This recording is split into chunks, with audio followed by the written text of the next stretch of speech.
केला मस्ती धमाल, खाला दंगा खुशाल, झाली थंड आता मधली सुट्टी. घोरातून ये समोर दडलेले एक पोर, पाहिजे तयास मधली सुट्टी.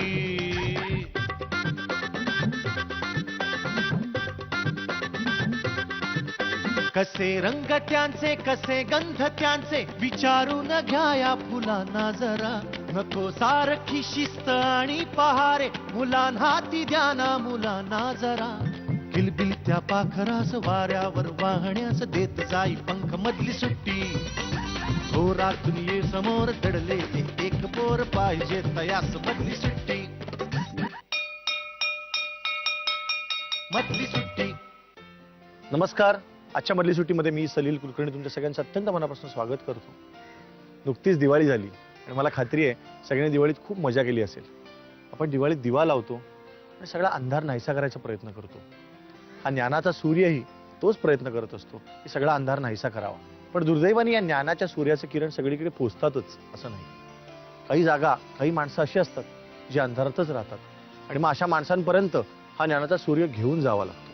आणि अशीच एक व्यक्ती, ज्या व्यक्तीने हा ज्ञानाचा सूर्य भटक्या आणि विमुक्त जातीतल्या मुलांपर्यंत नेला, त्यांच्या घरापर्यंत हे ज्ञान दिलं, त्यांच्यासाठी एक वेगळी शाळा सुरू केली.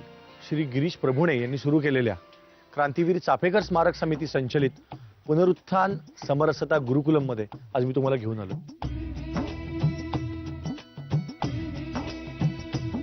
वाऱ्याला या कोणी काही सांगायला हवं, पानाशी या कोणी काही बोलायला हवं.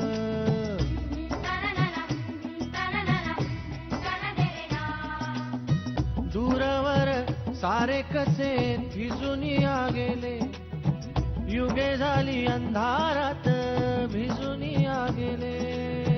सावरून भानाता उठायला हवं, वाऱ्यास वेया भाळाला भिडायला हवं.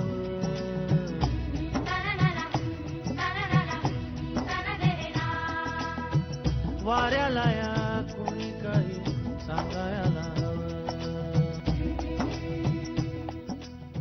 अमेरिकेहून आलेल्या माझ्या एका छोट्या भावाला मी सांगितलं की माझं छोटंसं खेडं या विषयावर काय काय सुचतंय रे तुला. तो म्हटला एक छोटंसं खेडं आहे, ते नदी वाहतीये, नदीकाठी एक बर्गरचं दुकान आहे, शेजारी एक कॉफी शॉप आहे. खरंच इतकं हसू आलं, इतकं आश्चर्य वाटलं. पण नंतर वाटलं बरोबर आहे त्याचं. शेवटी तो जे बघतो तेच चित्र तो रेखाटणार. आणि मला कायम असं वाटतं की आपण आजूबाजूला जे बघतो त्याची स्वप्न आपल्याला रात्रीही पडतात आणि ती स्वप्न आपण आयुष्यातही बघतो. हे सगळे विचार, हे सगळे संदर्भ आपल्याला जितके दिसत जातात तसे आपले संदर्भ घडत जातात. आज बघूया हे जे सगळे वेगळे संदर्भ घडलेली ही जी मुलं आहेत ते आपल्याशी काय बोलतायत, या शाळेतले रत्न आपल्याला काय वेगळं सांगतात. आणि माझ्याबरोबर एक 7वीतला माझा मित्र आहे, त्याचं नाव आहे चिरंजीव शिंदे. कसा आहेस तू चिरंजीव? चांगला. कुठला आहेस तू मूळचा? मी सोलापूरचा. इथे कधी आलास तू? कितवीत असताना? मी पहिलेला असताना इथं आलो. 7 वर्ष तू या शाळेमध्ये शिकतोयस. कोण कोण असतं घरी? घरी आई वडील भाऊ बहीण असत. हो. काय काय करतात ते? शिकारी करतात ते घरी. शिकारी? कसल्या शिकारी करतात रे? हरणाची, मोराची, अजून चित्राची, लवराची. मग वडील शिकार करून आणतात तर दरवेळी शिकार मिळतेच का नाही मिळत? कधी कधी मिळते कधी कधी. मग त्याच्यावरच मिळणारे पैसे अवलंबून असतात का की ती शिकार मिळाली, ते विकलं तर पैसे मिळणार? हा, पारधी समाजातनं तू आलायस ना. तिथे काय काय प्रश्न आहेत रे तिकडे लोकांचे? तिकडे जास्त मारामारी होते आणि तिकडे प्राणीला मारतात. चित्र ते त्यांना पकडतात ते. तू बघितलेस अशी मारामारी होताना? हा. म्हणजे कुठपर्यंत होते मारामारी? नुसती आपली धक्काबुक्की का हातपाय तोडण्यापर्यंत, खून होण्यापर्यंत मारामारी होतात? खून होऊसपर्यंत. तू स्वतः असं कुठे बघितलंस आजूबाजूला घडलेलं? कोणाच्या बाबतीत? हाय आमचं काका, आमचे आजोबा, वडिलांमध्ये पण भांडण होते. आता तू जेव्हा जातोस सुट्टीत भेटायला जातोस तू वडिलांना, हा. त्यांना सांगत नाहीस तू की असं करू नका आता भांडणं? सांगितलं मी त्यांना. मग काय म्हणतात ते? ते म्हणतात नाही नाही म्हणतात. काय म्हणतात म्हणजे? ऐकणार नाही? हा. तुला सगळ्यात लहानपणापासून सगळ्यात वाईट लक्षात राहिलेला दिवस कुठला आहे रे? ते खून ते करणार असतो ना, तेच मला आवडत नाही. तो पण दिवस. पोलीस पकडत नाही देऊन? पकडतात. मग परत सुटतात ते. आज त्यांना सोडून जातात पैसे बिसे दिल्यावर तर पोलिसांना. मग असं तुमच्या घरी कधी झालं की पोलिस झाले आणि पकडून नेले? झाले कोणाला? माझ्या वडिलांना, आजोबांना, भावाला. का पकडलं होतं? मारामारी मग करण्याबद्दल? हा. चिरंजीव नाव किती छान आहे. चिरंजीव म्हणजे काय माहितीये का? जो मरत नाही त्याला चिरंजीव. चिरंजीव आशीर्वाद देतात, हो की नाही? चिरंजीव हो म्हणजे काय, खूप जग आणि चांगल्यासाठी जग. तर मी पण तुला तोच आशीर्वाद देतो आमच्या सगळ्यांकडनं, सगळ्या महाराष्ट्रातल्या लोकांकडनं. नुकतीच दिवाळी झाली, लोकांनी खूप मजा केली, पण मला असं वाटतं की नुसतेच पंटी पेटवणं महत्वाचं नाही. कोणाच्या जरी आयुष्यात जर आपण प्रकाश देऊ शकलो तर खूप वेगळं काहीतरी देऊ शकतो. या सगळ्यांच्या आयुष्यात प्रकाश प्रभुणे सरांनी दिला. मला अशी इच्छा आहे चिरंजीव तू पण कोणाच्या तरी आयुष्यात प्रकाश द्यावास. देशील ना? हा. Very good. आणि आता माझ्याबरोबर माझी मैत्रीण आहे, तिचं नाव आहे काजल. कशी आहेस तू काजल? चांगले. कुठून आलीस तू? मी सोलापूर. हो. किती वर्ष झाली या शाळेमध्ये? 7वा. मग तुम्ही सगळे इकडे राहूनच शिकता ना? हो, मग तू 7 वर्ष इथेच राहतेस. तुझ्या घरात कोण कोण असतं? आजी, आजोबा, आई वडील. आई वडील कुठे असतात मग? वडील म्हणजे लातूर मध्ये असतात आणि आई म्हणजे निलंगामध्ये राहतात. लातूरला वडील आणि आई निलंग्यामध्ये. आणि आजी आजोबा? आजी आजोबा सोलापूर मध्ये. मी मला घेऊन गेले ना घरी तर आजी घेऊन जाते घरी आणि आई वडील येत नाही भेटायला. येत नाहीत का ग? सावत्रा इथं राहते पुण्यामध्ये. सावत्र आहे तुझी, मग ती नाही येत भेटायला? येते. आणि तुझी आई खरी? नाही येत. का ग? काय झालं काय की आई येत नाही भेटायला? लहानपणापासूनच आहे मी इकडे. इकडेच आहेस पण मग सुट्टीत तू जातेस तेव्हा आई का नाही भेटत तुझी? का तुझे बाबा? माझे बाबा कधीतरी भेटतात. पण आई नाहीच भेटत. तू काय होणार आहेस मोठेपणी? शिक्षक. अरे वा, मस्त. कुठे शिकवणार? या शाळेत शिकवणार का तुमच्या सोलापूर वडाळ्याच्या इथे जाऊन शिकवणार का आई जिथे राहते तिथे जाऊन शाळा काढणार? आई तिथं राहते तर. शिक्षिका होऊन काय शिकवशील का सगळ्या लोकांना? शिक्षण तर देशीलच, गणित बिणित, पण एक माणूस म्हणून काय करायला पाहिजे असं वाटतं तुला? देशाचं रक्षण करावं. आणि सगळ्यांनी शिक्षकांचं ऐकावं, आई वडिलांचं ऐकावं. शहाणी मुलगी आहेस तू. इतके चांगले चांगले विचार आहेत. मला कळत नाही की आई आता कधी भेटायला येईल तुला. मला असं वाटतं की आजपर्यंत कायम आपण या चिमण्यांनो परत फिरारे घराकडे आपुल्या जाहल्या तिन्ही सांजा हे आईकडनं मुलासाठी ऐकलं. आज मी पहिल्यांदा हे गाणं या काजलच्या डोळ्यामध्ये आईसाठी बघितलं की रोज संध्याकाळी तिला आईची आठवण येते. आणि आपल्या आईचा आवाज ती आई कुठेतरी असतानाही ऐकायला न मिळणं हे खरंच खूप त्रासाचं असणार. ही शिक्षा तो आभाळातला हिला का देतोय मला माहिती नाही, पण ती शिक्षा लवकर संपवावी अशी प्रार्थना करतो. आणि आता माझ्याबरोबर 2 मित्र आहेत माझे, रवी आणि महेंद्र. कसे आहात तुम्ही मित्रांनो? बरे आहात ना? कसा आहेस तू रवी? तू कधीपासून इथे आहेस? मी 2 वर्ष झाली इथं गुरुकुलात शिकतो शाळा. हो. कितवीत आहेस आता? 7वी. त्याच्या आधी कुठे होतास तू? त्याच्या आधी मी मुंबईला होतो शिकायला. तर इकडे का आलास पण?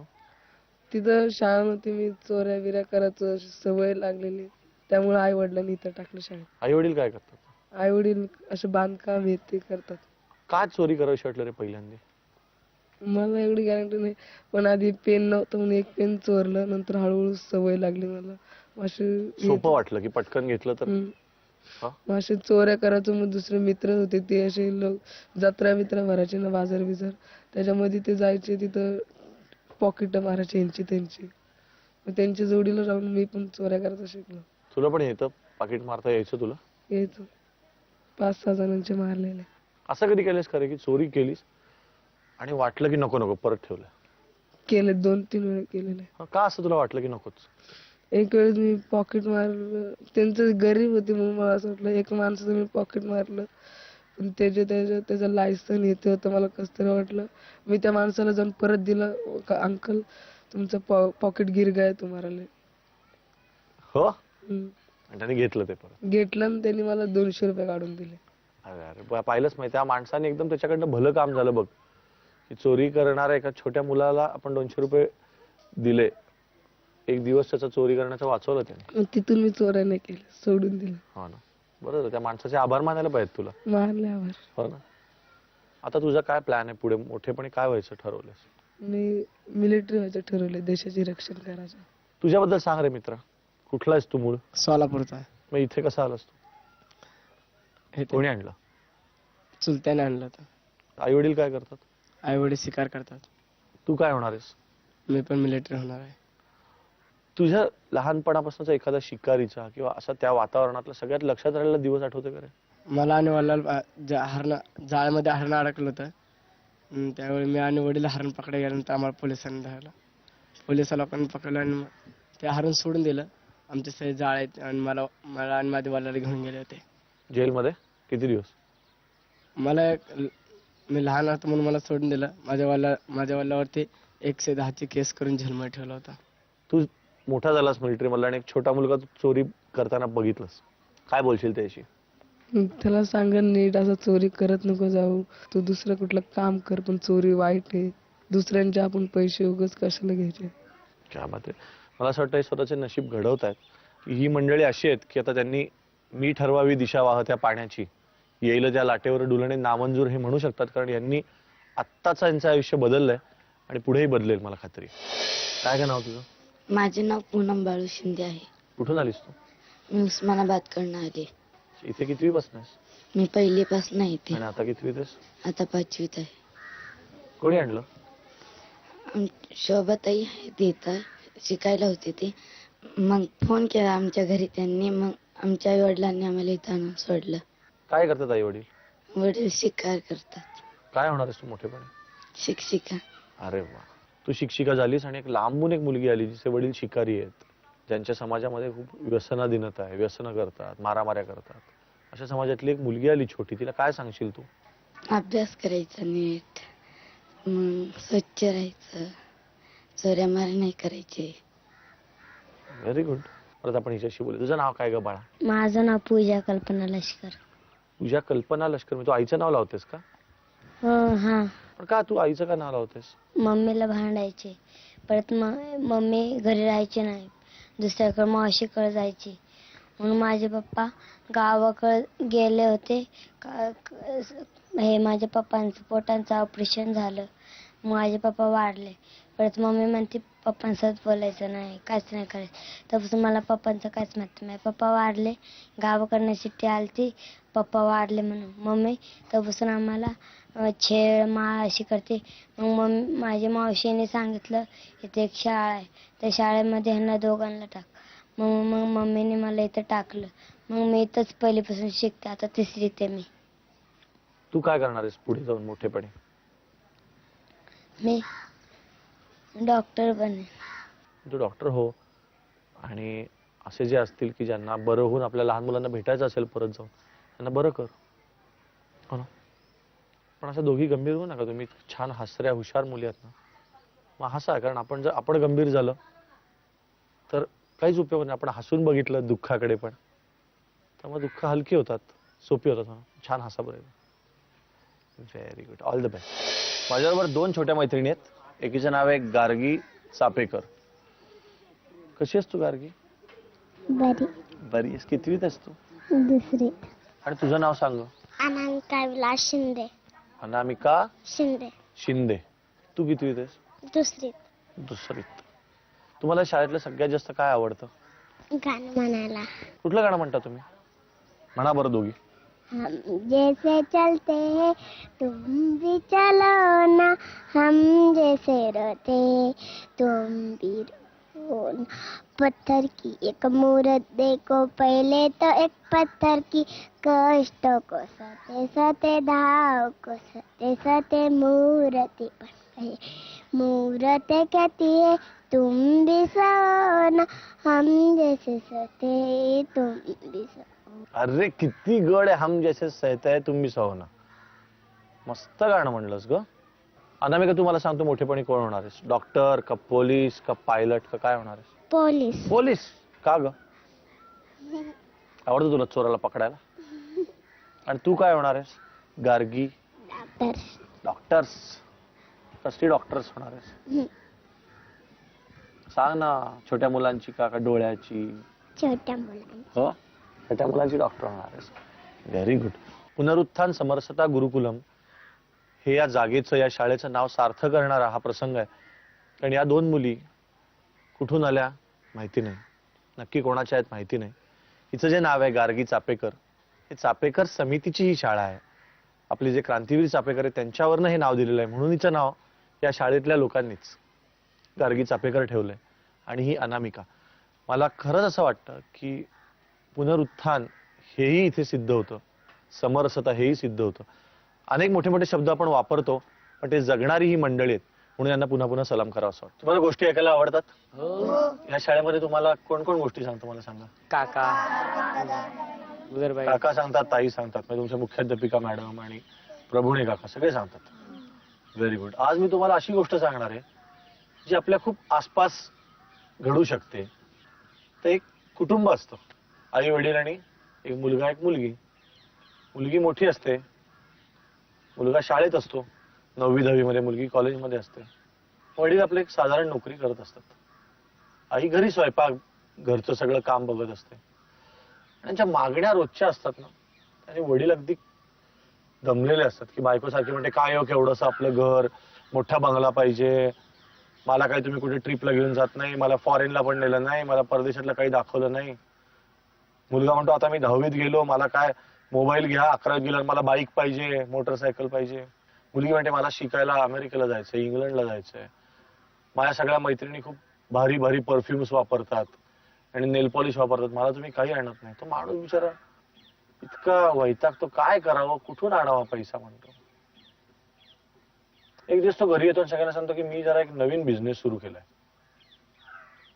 ती जण म्हणतात पण खूप पैसा मिळवाल ना, म्हणतो हो.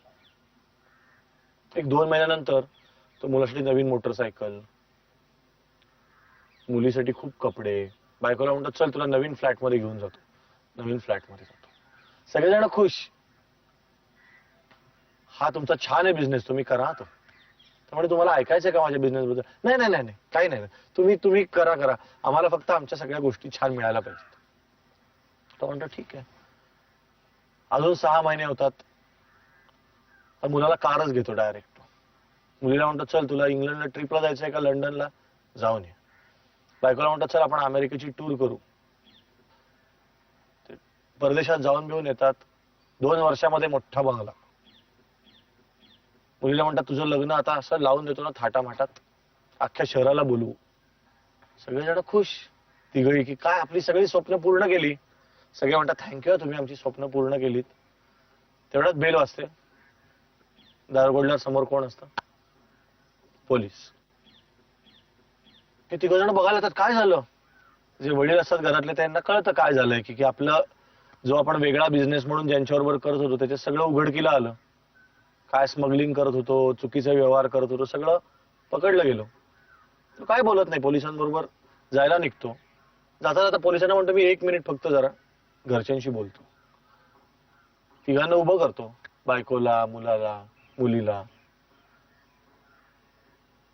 म्हणतो तुम्ही जरा विचार करा, तुम्ही मला किती त्रास दिला डोक्याला.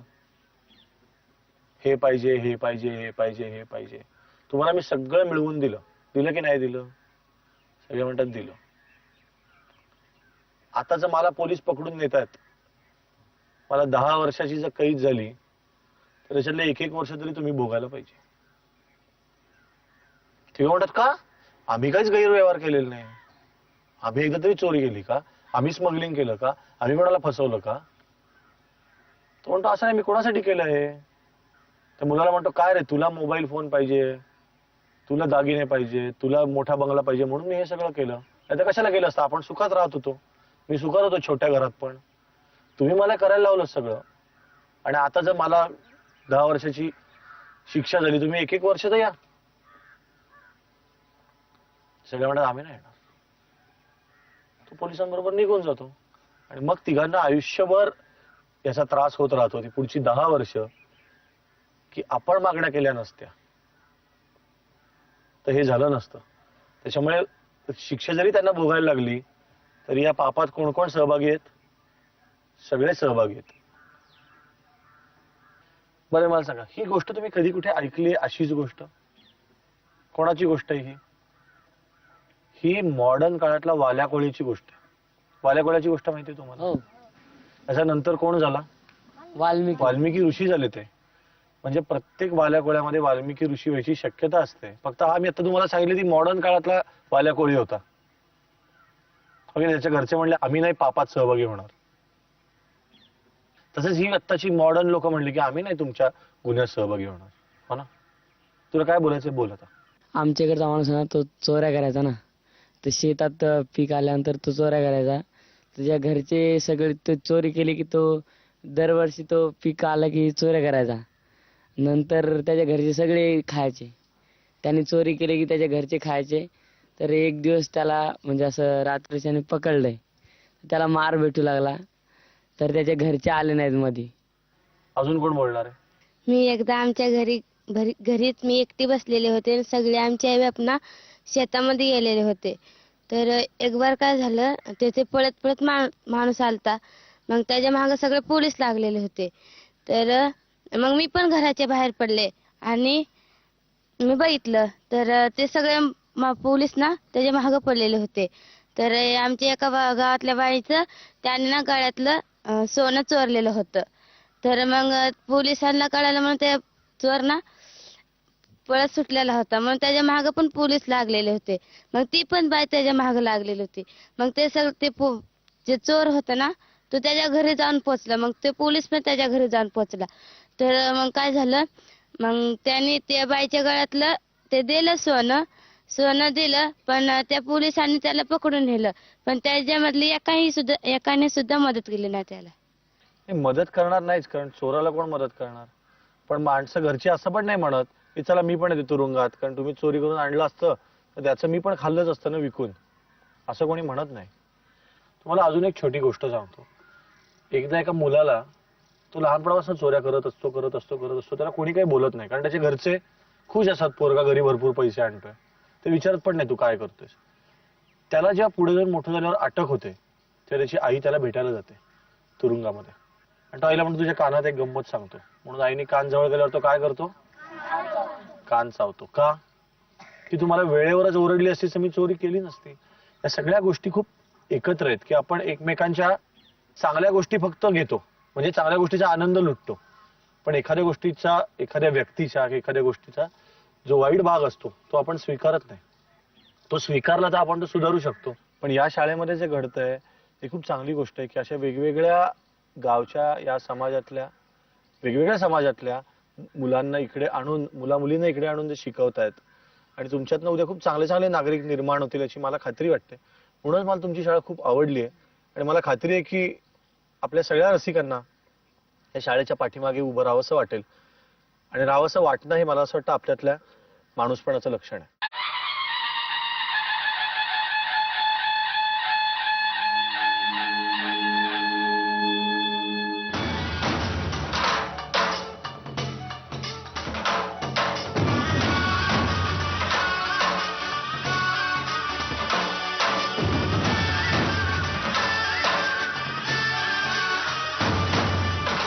ज्या मुलांपर्यंत ज्ञानाचा सूर्य कधीच पोचला नाही त्या मुलांपर्यंत हे ज्ञान घेऊन जाणारे गिरीश प्रभुणे आणि त्यांची शाळा, याचा ऐतिहासिक भाग आपण बघतोय. आणि सर्वार्थाने मधली सुट्टीमधला हा ऐतिहासिक क्षण आहे, कारण ज्यांनी अनेक पिढ्यांना इतिहासावर प्रेम करायला शिकवलं.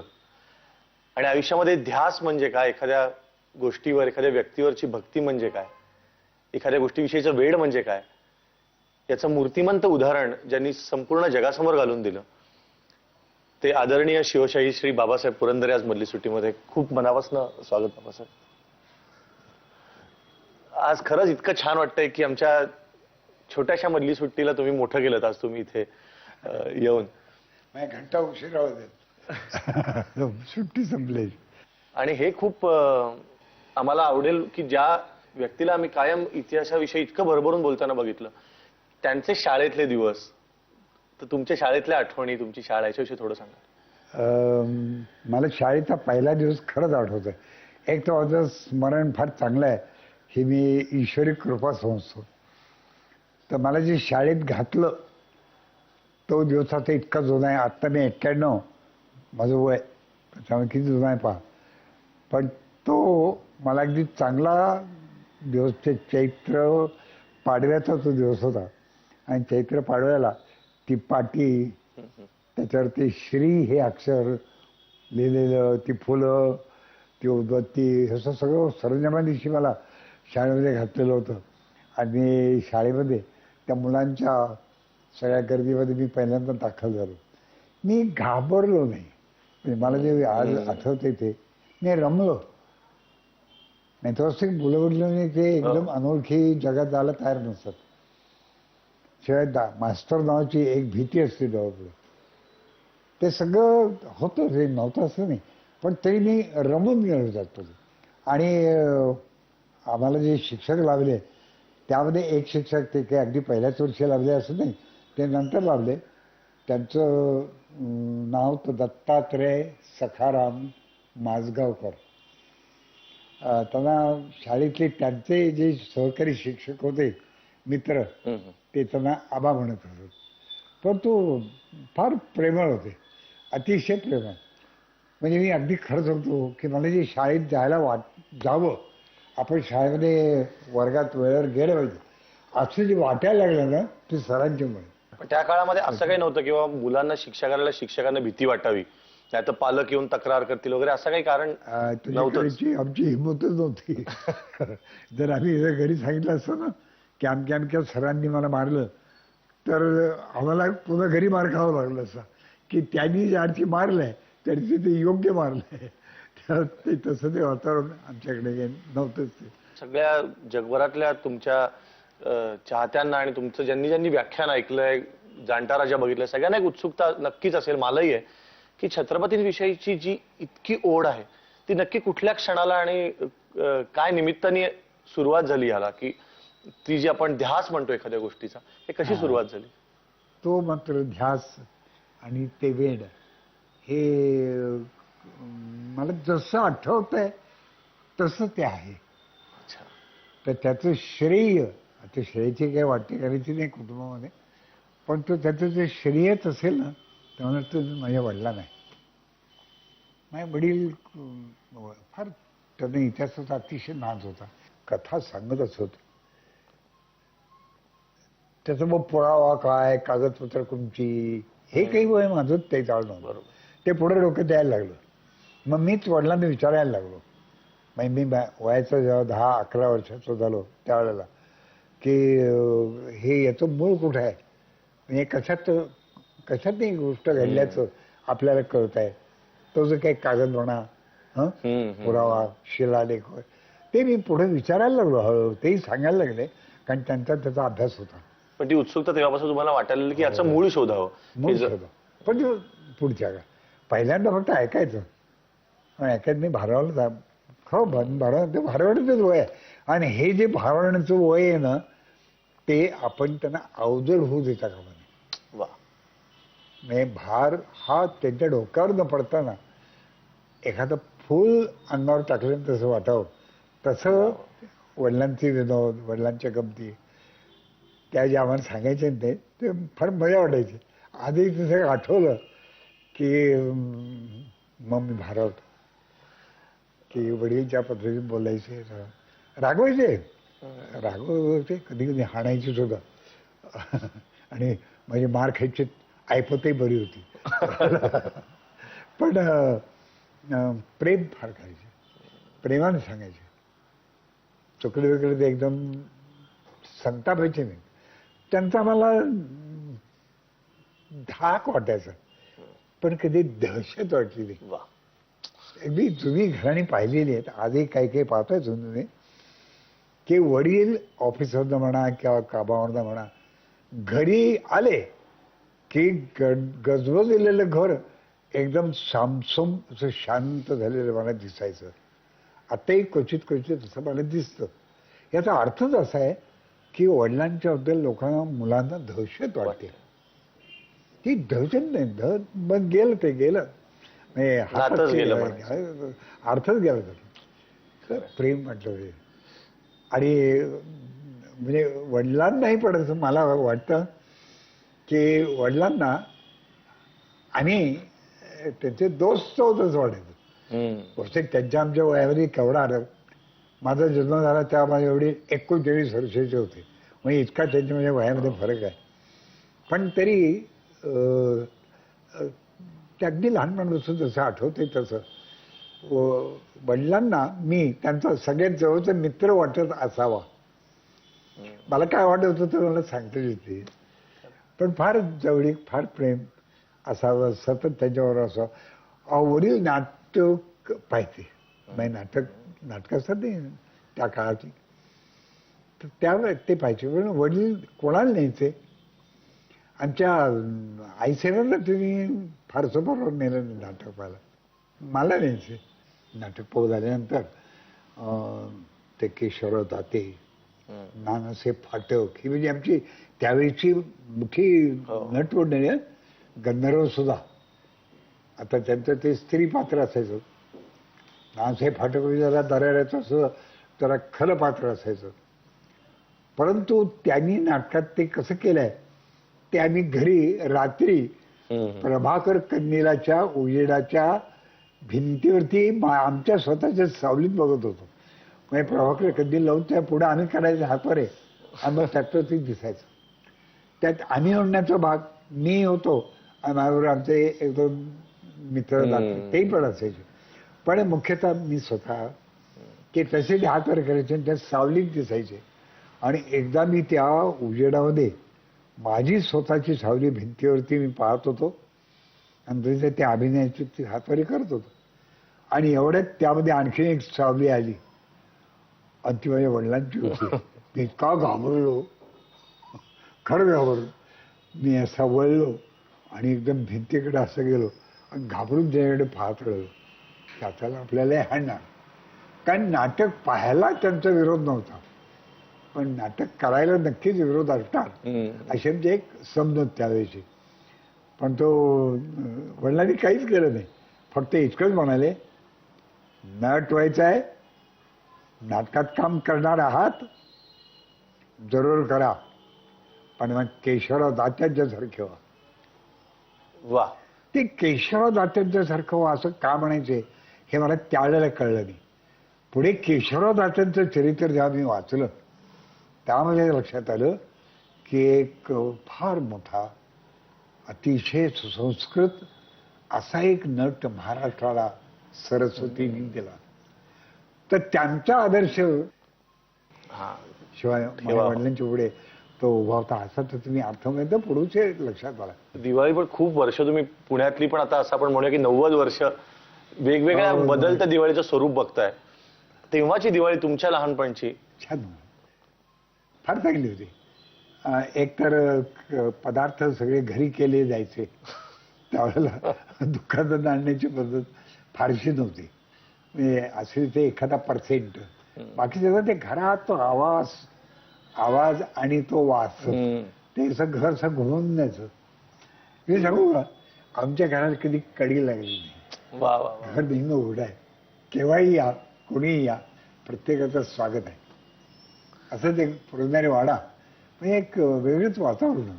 तुम्ही स्वतः किल्ला करायचात लहानपणी? किल्ला आमचं तर माझा वर्षभरच चालायचा. अंगण मोठं होतं पुरंदरे वाड्याला, आणि मग ते किल्ल्याचे 4 दिवस दिवाळी ते संपले तरी पुढच्या काळामध्ये ते आम्ही कडे त्या मातीत खेळत राहायचं. त्यामुळे या मातीवरती माझं फार प्रेम, खरंच प्रेम. म्हणजे मनापासून असं वाटतं की आपण मातीत खेळावं. आणि आणखी एक लहानपणी मुलं माती खातात, मी पण माती खात असे. मला 2 गोष्टी त्यावेळेला फार आवडायच्या. एक माती, पण ते माती खाणं चांगलं नाही हे बिंब दिलं मनावरती, आणि ते सुटलं. पण मला आणखीन एक गोष्ट आवडायची, साय. इथे दुधाची जी साय येतं ना, आणि त्याची चांगली खरपूस साय यायची, आणि ती हळूच त्या चमच्यानी किंवा पळीने काढायची, आणि त्यात साखरेची पूड टाकून मग ती खायची. वा वा वा. मला वाटतं पण तुम्ही लहानपणी जी साय भरभरून खाल्लीत ना, ती तुमच्या स्वभावामध्ये आयुष्यभर आहे. कारण तुमच्या नजरेमध्ये, तुमच्या स्पर्शामध्ये, तुमच्या आशीर्वादामध्ये जी माया जाणवते कायम, मला नाही सगळ्यांनाच जाणवते, ती मला वाटतं त्या तुमच्या वडिलांना आणि त्या साईला सगळ्याला त्याचं श्रेय आहे. नक्कीच. खरं किती बोललं तरी आपल्याला वेळ कमीच पडेल, कारण तुमच्याकडे सांगण्यासारखं इतकं आहे. आणि मला तुमचं लहानपणापासून मी व्याख्यान ऐकतोय आणि दरवेळी असा वाचून बघत बसतो की तुमच्याकडे किती सांगण्यासारखं आहे. आणि इतक्या तपशिला सकट तुम्ही जेव्हा सांगता तेव्हा स्मरणशक्तीचं तर आश्चर्य वाटतं. पुन्हा पुन्हा मला शब्द जाणवतो तो ध्यास हाच वाटतो, कारण त्या गोष्टीचा ध्यास घेतल्याशिवाय इतकं होणारच नाही. मी सखर सांगू का, ज्याला हौस नाही त्यांनी लग्न करू नये आणि ज्याला हौस नाही त्यांनी राज्यही करू नये. वा वा वा. त्याला हौसच पाहिजे.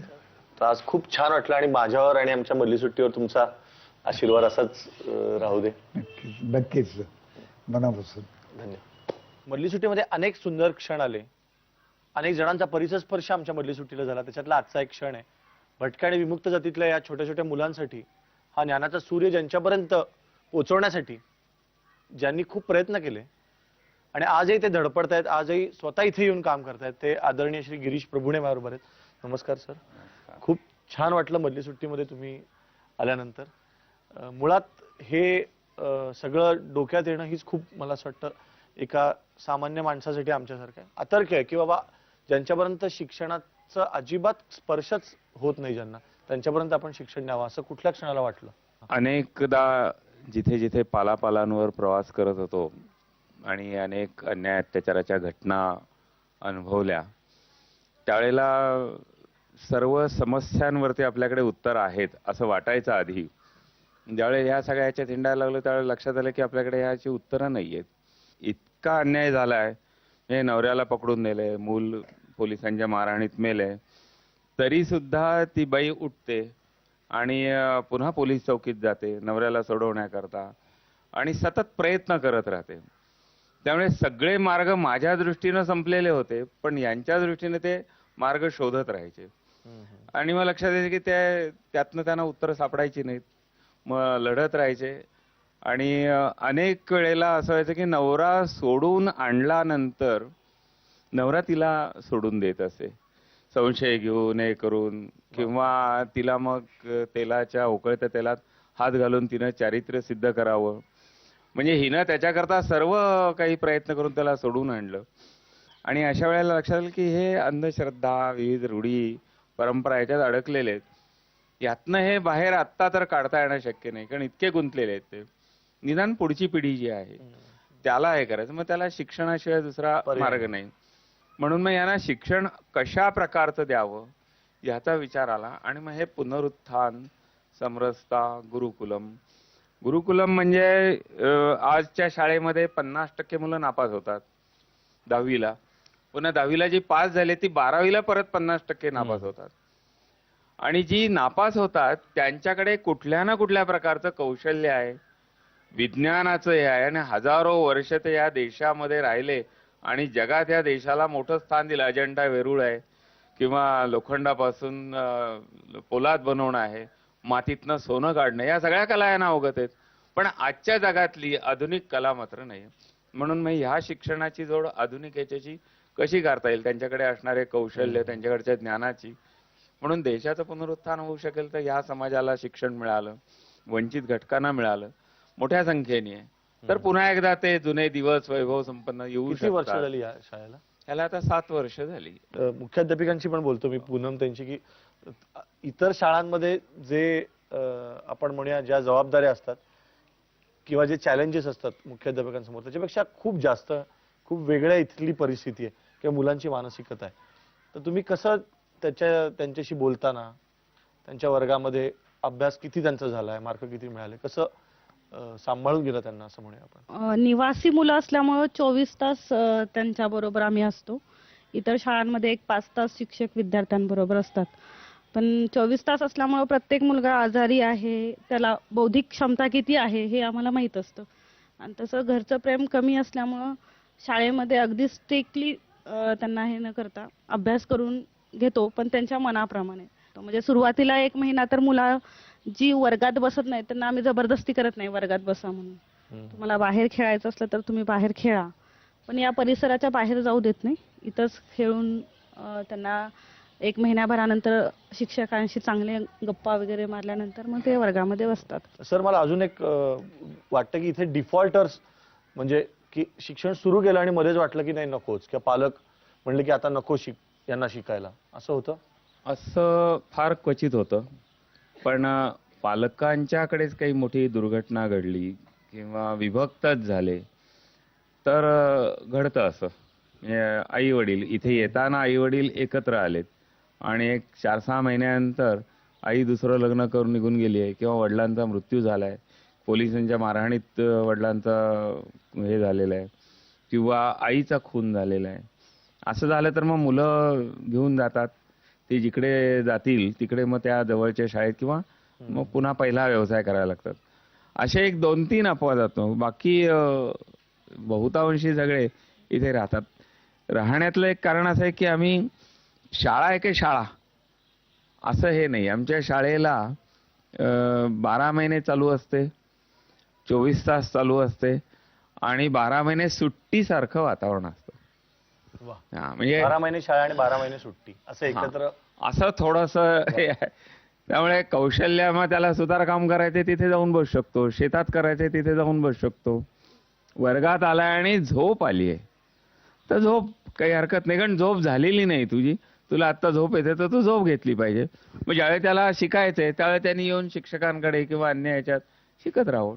ह्या मुलांपैकी कोणाशी आपल्याला तुम्हाला बोलायला आवडेल की याचे अनुभव आम्ही ऐकावेत किंवा आपल्या रसिकांनी ऐकावेत असं वाटेल? एक म्हणजे हा बद्रीनाथ म्हणून जो आहे तो एक आहे. दुसरा हा विजय भोसले, म्हणजे तो आता शाळा त्यांनी 7वीतनं सोडून दिलेली आहे, पण तो इथे आता एक शिक्षकाच्या भूमिकेत आहे. म्हणजे बाकीच्या शिक्षकांकडे मुलं बसतील का नाही बसतील, बसतात, पण ह्याच्याकडे आता तिथे पॉटरीचं सगळं जे काम करतो, म्हणजे तो पहिलीला होता एमगर्डीत असताना, त्यावेळी उत्तम चित्र काढायचा. इथे आल्यानंतर त्याला आम्ही हे सगळं हे केलं, 1 महिनाभर एका प्रशिक्षणाला पाठवलं. आता तो उत्तम कलाकार झालेला आहे, म्हणजे मातीच्या मूर्ती तयार करतो. तुम्हाला एक सांग, तू इथला विद्यार्थी पण आहेस आणि शिक्षक पण आहेस, तर तू पॉटरी तर छान शिकवत असशीलच मुलांना, पण इथे नवीन आलेला मुलगा तो जरा कंटाळलाय, त्याला असं वाटतंय की अरे इथेच राहायचं, आता इथे शिकायचं, त्याला काय सांगतोस? त्यांना सांगावं लागतं की जर नाही करमत असलं तरी मग पॉटरीमध्ये घेऊन येतो, आणि रडत असलं तरी त्याला खायला द्यावं लागतं ना. मग खायला दिल्यानंतर ना ते माती कामामध्ये रमतो नंतर. आणि खरं लहान कुठल्याही मुलाला जर अशी कालवलेली माती दिली खेळायला ते मूल रमणार. तू फार छान काम करतोयस. म्हणजे अजून एखाद्या मुलाची किंवा मुलीची आम्हाला गोष्ट ऐकायला आवडेल की काय, कुठून ते कुठे आले? रेणुका पल्ले, ती जी आहे ती मागे पडलेली मुलगी होती, आता ती 5वीत आली असती. ती आता 7वीत बसली आहे. अत्यंत हुशार आहे आणि सर्व मुलींमध्ये किंवा मुलांमध्ये सुद्धा सर्वांना बरोबर घेऊन जाणारी, कमी भांडणं असणारी, नेतृत्व गुण असणारी, सहनशील. म्हणजे आम्ही खूप बोलतो तिला, काही चुकलं हे झालं पण ती ऐकून घेते आणि दुरुस्त करून घेते. कुठल्याही मुलाला खरूज झालेली असो किंवा काही आजार असो, ती खरूज घासून पुसून औषध लावून पट्टी करून हे करेल. मला असं वाटतं की 12 महिने चालू असणारी शाळा, 24 तास चालू असणाऱ्या शाळेच्या मागे आपण सगळ्यांनी उभं राहायला पाहिजे. आणि जर मागे उभं राहता नाही आलं तर कमीत कमी आभाळभर शुभेच्छा तरी द्यायला पाहिजेत, कारण एवढं तर आपण नक्कीच करायला पाहिजे या मुलांसाठी. विद्येविना मती गेली, मतीविना नीती गेली, नीतीविना गती गेली, गतीविना वित्त गेले, वित्ताविना क्षुद्र खचले, इतके अनर्थ एका अविद्येने केले. अविद्या दूर करून या मुलांपर्यंत विद्या पोहोचवण्याचं कार्य त्या शाळेमध्ये चालू आहे. आणि म्हणूनच या अविद्येत अडकलेल्या अनेक विद्यार्थ्यांपर्यंत ही विद्या पोहोचवण्याचं कार्य या शाळेमध्ये केलं जात आहे. सुरुवातीला म्हटलं तसं नुकतीच दिवाळी झाली. दिवाळी म्हणजे असतं काय, या अज्ञानाच्या अंधारात ज्ञानाचा प्रकाश घेऊन जाणं. तुमची दिवाळी कशी झाली? तुम्ही काय वेगळं केलं? कोणाचं आयुष्य उजळवलं का नुसतेच फटाके उडवले आणि फराळ खाल्ला? तर या दिवाळीत मी वेगळं काय केलं तोच आहे यावेळेचा होमवर्क. पाठवा आमच्या या पत्त्यावर. मधली सुट्टी 135 continental building, doctor Annie Besant road, Worli, Mumbai 400018. मधली सुट्टी @ZNetwork.com, झी मराठी @ZNetwork.com.